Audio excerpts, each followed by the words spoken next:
Let's bring in Charlie Hurt now, Washington Times opinion editor and Fox News contributor. Charlie, great to have you here today. First to William Lajeunesse reporting there on the Osama bin Laden infamous letter to America after 9/11, promoted by these TikTok influencers.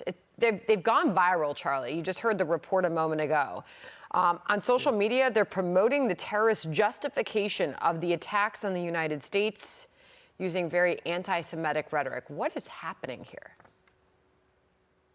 Yeah, obviously, Sandra, it highlights the problem of social media, and in particular TikTok, which is a very weaponized social media platform designed to spread stuff like this on behalf of the Chinese Communist government.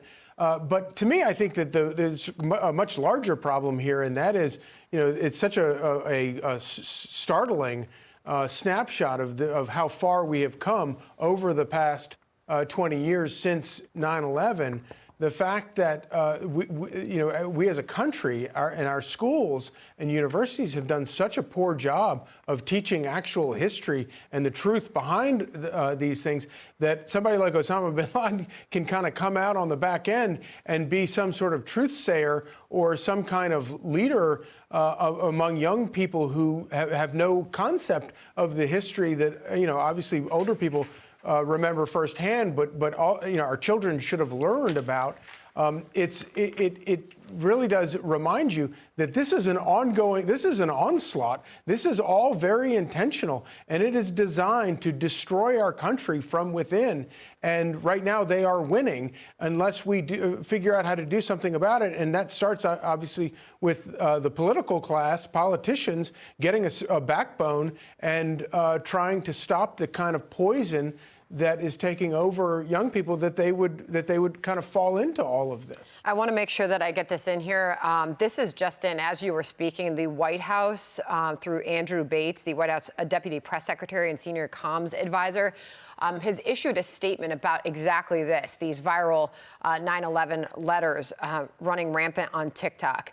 Bates says there is never a justification for spreading the repugnant, evil and anti-Semitic lies that the leader of al-Qaeda issued just after committing the worst terrorist attack in American history, highlighting them as his direct motivation for murdering 2,977 innocent Americans.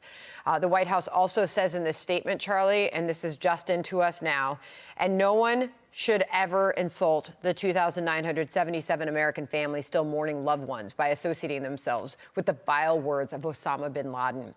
Particularly now at a time of rising anti-Semitic violence in the world and just after Hamas terrorists carried out the worst slaughter of the Jewish people since the Holocaust in the name of the same conspiracy theories. Like President Biden said this year in remembrance of the Americans who lost their lives because of Osama bin Laden, it's more important now than ever that we come together against a rising tide of hatred and extremism. I want to get your thoughts on that, Charlie. That just in. Okay, Sandra, that's a great statement. I'm glad they put it out. What's really, really terrifying about that is they're going to they're going to be attacked by their own supporters for putting out that statement. Their own supporters within the Democrat Party are going to object to that statement, and that tells you an awful lot. And, I think it's really important to step back and kind of look at policy positions. You know who doesn't have when you read that statement, that letter from Osama bin Laden, it is in lockstep agreement with the country of Iran, with the jihadist terrorist government of Iran. They want to eliminate Israel. And the problem with the Democrat Party today, including Joe Biden and all of these Democrats who are now scrambling to claim that they support Israel, is that the Biden administration, just like the Obama administration, has supported Iran in every way possible. They have given them cash money. They have unleashed their economies. They have given them support in terms of the nuclear deal that basically puts them on a glide path to building a nuclear bomb. Everything the Democrats have done, the last two Democrat presidential administrations have done, have been in support of Iran. Iran's primary goal is to eliminate Israel. And the idea that they're going to sit here now and act like they're upset that somebody is talking about eliminating Israel, well, then stop supporting Iran. We heard you, Charlie. This, as Pew Research says, going back to where people are getting their information and how important it is the White House is speaking out about that, the viral video and the viral letter from Osama bin Laden. This is the percentage of U.S. adults who regularly get their news from TikTok by age group.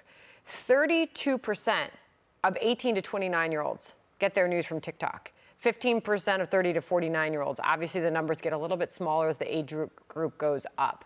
But we have to keep that in mind when we see this happening. Charlie, great to have you on. Thank you so much.